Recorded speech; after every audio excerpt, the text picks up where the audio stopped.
What do y'all think drives the world? And when I'm asking that, I'm talking like what actually makes the world do things the way they do and not a different way. Or, I feel like most people would probably say money, and that's the same thing as greed. Usually we're taught that like people in Wall Street, corporate America, all these higher up businesses, they just desire more. They want to keep like all the money to themselves. But I low-key think they were wrong. I think greed is like a medium motivator in a way. I think there's something deeper than greed, bigger than greed, that's infinitely way more dangerous, way more destructive, and even more blind. And that is ego. Essentially, greed wants to possess the world. Ego wants to be praised by it. Greed can know when it's full monetarily, so like when they have enough money, but ego is never full. So like some of the key differences is that greed, it's almost rational in a twisted way. Greed is about utility. It wants the bigger house, it wants the better car, faster car, and it wants a safer bank account with a large number. Greed is always calculating a return on investment. Greed will tell a billionaire that they should stop risking all their money before they even lose it. So like that could be like maybe they're at a casino. Greed will be like, hey bro, don't put it all on blackjack right now. That's kind of a bad example, but that's the first thing that came to my mind. Ego is completely irrational though. Ego does not care about comfort or safety at all. It cares about being right, dominance, and status. So an example of these two in a similar scenario, greed will make you steal from a company. Ego will make you burn down that whole company just to prove you're right. And I know some of y'all have had instances with y'all's friends where y'all go down this crazy rabbit hole. Y'all spend so much time and energy just to prove that you were right, even if really you didn't get anything in return, but saving your pride and being right. So while researching about this concept, I found out about this specific incident that happened in the business world. Netflix was an up and coming company during the early 2000s, I'd say, and they came to Blockbuster with the idea about streaming movies digitally on the internet. Blockbuster had enough money to literally buy Netflix out and pretty much invest in their whole idea, but they didn't. And why didn't they? It was because of their ego. They pretty much laughed them out of the room because they couldn't admit that a newcomer had a better idea than them.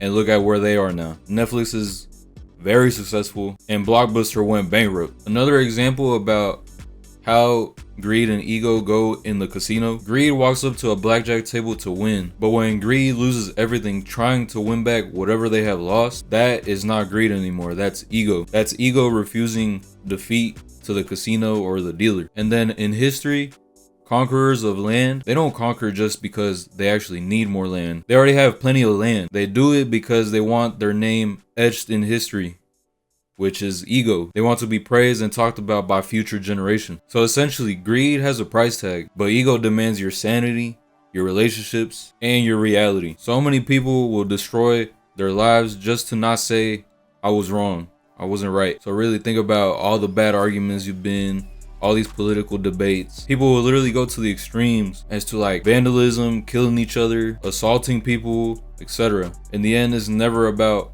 resources, it's about validation. They want to be right. Psychologically, ego hijacks greed. Most people think we want money, but we really want the status that comes with money, the status that money buys. We don't want the luxury car with the heated seats, with the V12, with the 1,000 horsepower, none of that. We just want it for the status that it will bring us on social media and socially around in your day-to-day living. Now I know some of us aren't that way. We can actually put our pride to the side. We can push that ego down low, put it to rest. But this is about most people. Now there definitely is places in our lives that ego lives, even probably for me as well. So really think about it.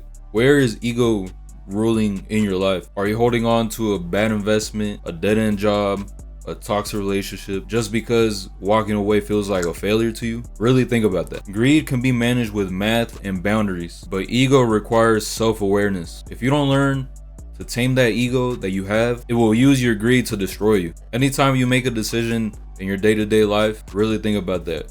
Think about why you're doing it. Is it your greed or is it your ego taking over? And if it's ego, tame it, because ego destroys lives, destroys your sanity. It blinds you of who you are and what you actually want.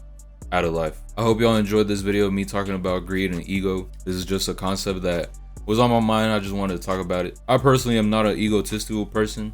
I've learned to be wrong and accept failure, but I know some people around me that actually need to fix that, and I definitely know probably most people don't tame that ego, because I believe psychologically ego is instilled in all of us. We all have an ego, we all have pride, but we need to tame it, we need to manage it so that we could actually benefit society. I hope y'all are enjoying these concept videos. I'll be pumping more of these out. I have a few on my mind already.